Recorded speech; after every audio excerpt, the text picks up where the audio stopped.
Kasus kekerasan dalam rumah tangga atau KDRT pada dasarnya merupakan tindak pidana yang diatur dalam Undang-Undang Nomor 23 Tahun 2004 tentang penghapusan KDRT. Karena statusnya pidana, maka secara prinsip perkara ini menjadi urusan negara dan bukan semata-mata urusan pribadi. Namun, praktik di lapangan memang ada kemungkinan kasus KDRT ini berakhir dengan damai antara pelaku dan korban. Meskipun tidak selalu otomatis menghentikan proses hukumnya, ada beberapa poin penting yang harus diperhatikan. Yang pertama, jenis delik dalam KDRT. KDRT berupa kekerasan fisik berat, misalnya sampai mengakibatkan luka serius atau kematian, adalah delik biasa. Artinya tetap bisa diproses hukum meskipun korban mencabut laporan. Jadi, perdamaian tidak otomatis menghapus perkara. Ada juga KDRT ringan, misalnya luka yang tidak berat atau kekerasan psikis ringan, bisa dikategorikan delik aduan. Artinya, proses hukum bisa berjalan hanya jika ada laporan dari korban.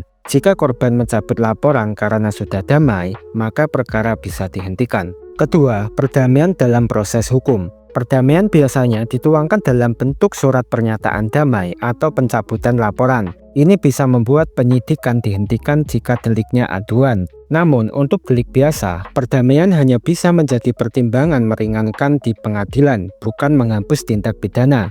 Ketiga, restoratif justice. Belakangan, aparat penegak hukum juga mulai mendorong mekanisme restoratif justice untuk kasus tertentu, termasuk KDRT ringan. Dalam mekanisme ini, korban dan pelaku dipertemukan, dibuat kesepakatan, dan perkara bisa dihentikan bila semua pihak setuju. Tapi penerapannya tetap selektif dengan mempertimbangkan kondisi korban, apakah benar-benar aman dan tidak tertekan. Jadi singkatnya, kasus KDRT bisa berubah damai jika termasuk delik aduan atau kekerasan ringan, atau melalui mekanisme restoratif justice. Tetapi jika kekerasan berat, perdamaian tidak menghapus proses hukum, hanya berpengaruh pada keringanan hukuman.